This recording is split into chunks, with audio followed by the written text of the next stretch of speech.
నమస్తే రమగారు. నమస్తే జయ. రమగారు, శ్రావణ మాసంలో 4 సోమవారాలు, 4 శనివారాలు చాలా ప్రత్యేకంగా మనం పూజా విధానం పాటిస్తూ ఉంటాం కదా! ఏం చేయాలి? ఎలాంటి విధానాలు పాటించాలి రమగారు? దేశమంతా అంటే తెలుగు వాళ్ళంతా చేస్తారో చేయరో తెలియజేయాలి. శ్రావణ శనివారాలు విశేషమని కొందరిళ్లలో చేసుకుంటారు. హ్మ్. శ్రావణ సోమవారాలు విశేషమని ఇంకొందరు చేసుకుంటారు. ఇవి కంపల్షన్ కాదు. మంగళవారం, శుక్రవారం లాగా కాదు. మీకు అవకాశం ఉంటే ఆహా! చేసుకోవచ్చు. ఇవి పర్వదినాలు, మంచి రోజులు. శ్రావణమే అద్భుతమైన మాసం. అంతే. దేవి దేవతలు ప్రసన్నంగా ఉండే మాసం అని చెప్తారు. శ్రవణ నక్షత్ర సంబంధమైన మాసం. చంద్రుడు పౌర్ణమి నాడు శ్రవణ నక్షత్రంలో ఉంటాడు. శ్రవణంలో ఉండటం వల్ల శ్రావణం పేరు వచ్చింది. ఆ! ఈ శ్రవణ నక్షత్రం ఎవరిది? వెంకటేశ్వర స్వామిది. స్వామివారిది. హ్మ్. అందుకని ఇక్కడ ప్రత్యేకంగా శనివారాలు చేసుకునే విధానం కనపడుతుంది. సోమవారాలు మనం ముందు మంగళవారం ఎలాగో గౌరీ పూజ చేస్తాం కాబట్టి సోమవారం నాడు శివ పూజ చేసుకుంటే మంచిది. ముందు సోమవారం గురించి చెప్తాం. కార్తీక సోమవారాలు ఎలా చేస్తామో హ్మ్. ఇంచుమించుగా శ్రావణ సోమవారాలు కూడా అంతే విధానం. పగలు ఉపవాసం చేయటం, ఒక పొద్దు ఉండటం, చుక్కలు కనిపించాక శివారాధన చేసుకోవటం. ఇంట్లో ఎవరికైనా శివాభిషేకం అలవాటు ఉన్న వాళ్ళు, ఇంట్లో అభిషేకం ఉండి పంచాయతనం ఉండి శివలింగాలే ఉండి అభిషేకం చేసుకుంటాం అనేవాళ్ళు అవును. ఉంటారు కదా. ఉంటది కదా! వాళ్ళ పద్ధతి ప్రకారం చేసుకునే వాళ్ళ కథ వేరు. ప్రత్యేకంగా కొంతమంది అలవాట్లైపోయినా వీళ్ళు పెట్టుకుని చేసుకుంటారు. పొద్దున ఉదయకాలం అభిషేకం మంచిది. పగలు ఉపవాసం చేసుకోవటం, సాయంకాలం చుక్కలు కనపడ్డాక అప్పుడు ప్రదోషకాల అర్చన చాలా విశేషం శివుడికి. ఓకే. ఈ ప్రదోషకాలంలో సాయంకాలం వెళ్ళి శివాలయానికి వెళ్ళి శివుడిని దర్శనం చేసుకుని శివాలయంలో ఒక దీపం వెలిగించి వచ్చి ఇంటికి వచ్చి భోజనం చేయొచ్చు. హుహు. ఒక పొద్దు నియమం. ఓకే. అంతే, ఇదే పద్ధతి. ఈ శివారాధన ఇంట్లోనే శివారాధన చేసుకుంటాం, ఒక పొద్దు ఉండలేము అలాంటి వాళ్ళు, ప్రెగ్నెంట్ లేడీసు, చంటి పిల్లల తల్లులు, పెద్దవాళ్ళు, డయాబెటీస్ ఉన్నవాళ్ళు, మీరు ఆరాధన అయినా చేసుకోండి. హ్మ్. శివారాధనకి ఈ రోజు మంచిది. ఓకే. అభిషేకం చేయించుకోవటం, దేవాలయానికి వెళ్ళి అభిషేకం చేయించుకురావటం, ఒక దేవాలయ దర్శనం చేయటం, హ్మ్. ఇంట్లో అభిషేకం అవకాశం ఉంటే చేసుకోవటం, అంత మాత్రం చేసినా చాలు. ఓకే. మీరు బాగా సాంగంగా చేయదలుచుకుంటే నేను చెప్పినట్టుగా పగలు ఉపవాసము, సాయంకాలం భోజనము చేసుకోవచ్చు. ప్రదోషకాల శివార్చన చాలా విశేషమైంది. ఏ శివాలయానికైనా వెళ్ళి అర్చనకు డబ్బులు కట్టి అర్చన చేయించుకోండి. లింగాభిషేకం చేస్తే, అభిషేకం లేదు సాయంకాలం అర్చనే చేస్తారు, దర్శనం చేసి రండి, ఆ! అదైనా మంచిదే. ఓకే. మీకు అవకాశం ఉన్న వాళ్ళు ఇలా చేసుకోవచ్చు. హ్మ్. అక్కడి నుంచి శ్రావణ శనివారం. శనివారం. ఈ శనివారం విశేషం ఏంటంటే శుక్రవారం అమ్మవారిని అర్చిస్తాం, శనివారం అయ్యవారిని అర్చిస్తాం. శ్రావణ శనివారాలు మా వైపు అంతా కూడా చలిమిడి దీపారాధన చేస్తారు. ఈ చలిమిడి అంటే పిండి దీపారాధన అంటారు కదా. ఆ! పిండి అనేది బియ్య పిండితోటో గోధుమ పిండితోటో చేసి చక్కగా దానికి అలంకారం చేసి పువ్వులేసి బొళ్ళని బొట్లు పెట్టి దేవుడికి దీపం పెట్టిన తర్వాత ఆ దీపం ప్రమిదని మీరు ఏం చేస్తారు అనేది ప్రశ్న. మనం ఇంత పసుపులు బొట్లు పెట్టి పువ్వులు పెట్టి అలంకరించింది పుచ్చుకోం కదా, తినలేకపోతాం. హ్మ్. పుచ్చుకోం కదా, దాన్ని నిర్మాల్యంలోకి పడేస్తారు. హుహు. నేను ఒక ప్రత్యేక విధానం చెప్తా. నిర్మాల్యంగా పంపించద్దు చలిమిడిని. హ్మ్. నిర్మాల్యం కాదు, దేవతారాధనకి దీపారాధనగాను నైవేద్యంగాను ఉపయోగపడే వస్తువుతోటి చేస్తాం మనం ఇది. హ్మ్. అదేంటి చేయటం? బెల్లం, బియ్యపిండి, బియ్యపిండిలో కుదిరితే కాసిన పాలు చుక్కపోసి అంత నెయ్యి వేసి మీరు దంచితే చక్కగా చలిమిడి తయారవుతుంది. ఇవి మనం పాకం చలిమిడి చేయక్కర్లా, పచ్చి చలిమిడే చేసుకోవాలి. అవును. అది గట్టిగా చేసుకోవాలి. పచ్చి చలిమిడి చేసుకుని దాన్ని ఒకవేళ మీరు 5 దీపాలు పెట్టదలుచుకుంటే 5 ప్రమిదలు చేసుకోండి. ఆ! 5 ప్రమిదలు చేయండి. కాదు ఒకటే ప్రమిద చేస్తానంటే మొత్తం చలిమిడిని ఒక్క ప్రమిదగానే చేసుకోండి. అందులో ఆవు నెయ్యి పోసి చక్కగా శుభ్రంగా చేయండి.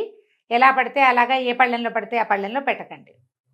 మీరు దేవతార్చనకి ఉపయోగించే పాత్రలోనే చేసుకోండి. హ్మ్. అప్పుడు ఏం చేస్తాము? ఈ ఒక పళ్ళెంలో ఒకటే అయితే ఒక పళ్ళెంలో పెట్టుకోవటం. 5 అనుకోండి, కాస్త పెద్ద పళ్ళెంలో 5ని పేర్చండి. 5 నియమం కాదు, మేమైతే ఒకటే చేస్తాం. ఓకే. మీ ఇష్టం అది. మీకు అలంకారంగా చేసి దేవుడికి చూపించటం కాదు ఇది. ఈ బియ్య పిండి ఏమిటి? బియ్యము ఆహారం మనకి, అవునా? ఆహారంతో పాటుగా మనం ఇంకా ఏం వాడతాం? పాయసంలోకి వాటిలోకి బెల్లం వాడతాం, హ్మ్. నెయ్యి పంచామృతాల్లో ఒకటి. ఒకటి. ఈ 3 మహత్తరమైన పదార్థాలని కలిపి మనం చలిమిడి చేస్తున్నాం. దాన్ని బయటికి పంపకూడదు, హ్మ్. లోపలికి పంపించాలి. ఓహ్! తప్పకుండా అది ప్రసాదంగా స్వీకరించాలి. ఇది నియమం. హుహు. మనం దీపారాధన చేసేసి దీపం కొండెక్కాక పువ్వులతో పాటు దాన్ని కూడా తప్పు తప్పు. చేయకూడదు ఆ పని. ఓకే. అందుకని పువ్వులు గివ్వులు పెట్టబోకండి. బొట్టులు అలాంటివి కూడా పువ్వులు బొట్లు అలంకరణలు మీరు ఒట్టి బియ్య పిండితో చేసుకుంటాం. అందులో మేము బెల్లం వేయం, నెయ్యి వేయం. ఊరికే పిండి దీపారాధన అలంకారం చేసి చూపిస్తామంటే మీ ఇష్టం. ఉమ్. కానీ అది పద్ధతి అయితే కాదు. అది మీరైతే కాదు. ఒక దీపం పెడతారా ఒక రమ్మగారు? దీపం పెడతాం. 5 దీపాలు కూడా పెట్టుకుంటారు. మా ఇళ్ళలో కొంతమంది పెడతారు అట్లా. ఉహు. మొత్తం ఇంత చలిమిడి చేస్తే అంత చలిమిడి ఏకంగా ఒకటే ప్రమిద. దాంట్లో ఆవు నెయ్యి పోసి ఒక ఒత్తిని వెలిగించండి. ఒత్తిని చక్కగా తడిపి బాగా నలిపి ఏక ఒత్తి వేస్తే సరిపోతుంది. 2 జ్యోతులు అలా ఏం వేయక్కర్లేదు. ఒకటే వేయచ్చు. మీ ఇంట్లో ఒకవేళ 2 జ్యోతులు ఉండాలని పెద్దవాళ్ళు నియమం కనుక పెడితే 2 జ్యోతులు వేయండి. మీ ఇష్టం. మీ ఇంట్లో అలవాటుని బట్టి. ఒకటి వేస్తే సరిపోతుంది. అఖండం లాంటిది అనమాట ఇది. ఉహు. పెట్టి వెలిగిస్తాం. వెంకటేశ్వర సుప్రభాతం దగ్గర మొదలుపెట్టి సుప్రభాతము, ప్రపత్తి, స్తోత్రము 3 చదువుకోండి.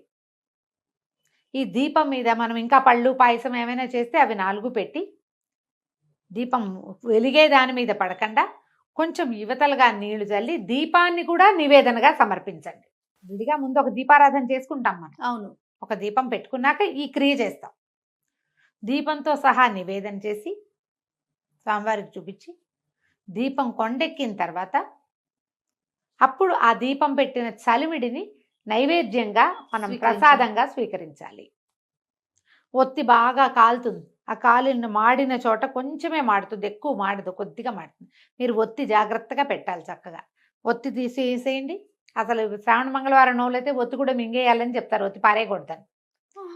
అందుకని సన్నటి చక్కగా మంచి పత్తితోటి చేస్తారు వాటికి. శ్రావణ మంగళవారం ఒత్తులు పారేయకూడదు. దీన్ని ఏం చేస్తారు, తులసమ్మలో పెట్టేయండి. మిగిలిన చలిమిడిని అందరికీ ప్రసాదంగా ఇచ్చేసేయండి. దీపం పెట్టిన దాన్ని. శ్రావణ శనివారాలు వెంకటేశ్వర స్వామి తర్వాత ఇది నైవేద్యం అయిన తర్వాత మంగళాశాసనం చదువుకుంటాం కదా. అవును. మంగళహారతి ఇచ్చి మంగళాశాసనం మొత్తం చదువుకుని దండం పెట్టుకోండి. శ్రావణ సోమవారాలు, శ్రావణ శనివారాలు కూడా కామ్యాలు అంటే కోరిన కోరికలు తీర్చే రోజులు ఇవి. ధర్మబద్ధమైన ఏ కోరిక మీరు కోరినా ఆ కోరిక తప్పకుండా నెరవేరుతుంది. ఓకే. మన అవకాశాన్ని బట్టి, అవసరాన్ని బట్టి, అలవాటుని బట్టి చేసుకోండి. ఒకవేళ ఇందులో మీరు భయపడడానికి కాంప్లికేటెడ్గా ఏదైనా చేసుకోవడానికి ఏమీ లేదు. కాంప్లికేటెడ్గా చేసుకోవద్దు దీన్ని. ఓకే. ఉపవాసం ఉంటారా రమ్మగారు? ఇప్పుడు అదే సోమవారం ఏమో పగలు ఉపవాసం, రాత్రి భోజనం చేస్తామా. ఈ వెంకటేశ్వర స్వామికి చేసేది పగలు చక్కగా షడ్రసోపేతంగా భోజనం చేసి రాత్రిపూట ఒక పొద్దు ఉండండి. రాత్రిళ్ళు టిఫిన్ చేసుకోండి, అన్నం తినకండి. సాధారణంగా శనివారాలు మనం అలాగే చేస్తాం. అదే విధానం. శివుడికి చుక్కలు చూశాక తినాలి, విష్ణువుకి చుక్కలు చూశాక తినకూడదు. ఇంతే లెక్క. ఇలా చేసుకోవచ్చు. ఇప్పుడు ఇది ఖచ్చితంగా చేసి తీరవలసింది కాదు. ఒకవేళ చేసినా ఎలాగో ఏమిటోగా చేసేయాలనుకోవద్దు. ఎంత సింపుల్గా వీలైతే అంత సింపుల్గా సోమవారం నాడు శివ సంబంధమైన స్తోత్రాలు చదువుకోండి, శనివారం నాడు విష్ణు సంబంధమైన స్తోత్రాలు, విష్ణు సహస్రనామ పారాయణ అలాంటివి చేసుకోండి. ఉపవాసం ఉండగలిగితే ఉండండి, లేకపోతే లేదు. అభిషేకం చేయగలిగితే చేయండి, లేకపోతే లేదు. దీపం పెట్టగలిగితే పెట్టండి, లేకపోతే లేదు. ఈరోజు శివ సంబంధమైంది, ఈరోజు విష్ణు సంబంధమైంది అని మతి కలిగి ఉండి నమస్కారం చేసుకోండి. అదైనా మంచి ఫలితాన్నే ఇస్తుంది. మనకేం కావాలి చేయాలి లైఫ్కి? అంతే కదా రమ్మగారు. ఏదైనా మన జీవితానికి ఒక స్థిమితం కావాలి ఎవ్వరికైనా. అది ఇంత డబ్బులు వచ్చేవాడికి స్థిమితమే కావాలి, ఇంత వచ్చేవాడికైనా స్థిమితమే కావాలి, ప్రశాంతత అది లభిస్తుంది. అంతే కదా, అంతే అది లభిస్తుంది. మామూలుగా ఈ రోజున వాయనం ఇవ్వచ్చు, ఎవరికైనా ఏదైనా తాంబూలం ఇవ్వచ్చు, ఏమి ఇచ్చుకోదలుచుకుంటే అది ఇచ్చుకోవచ్చు, మీ ఇష్టం. ఈ శ్రావణ శనివారాల్లో ఒక శనివారం శని త్రయోదశి కూడా వస్తుంది. శని త్రయోదశి మీకు విధి విధానాలు ఏమైనా ఉంటే శని త్రయోదశి నాడు చేసేవి దేవాలయానికి వెళ్ళొచ్చు. శనికి సంబంధించినవి ఏమైనా చేసుకోవచ్చు, ఇబ్బంది లేదు. రైట్ రమ్మగారు, నమస్తే.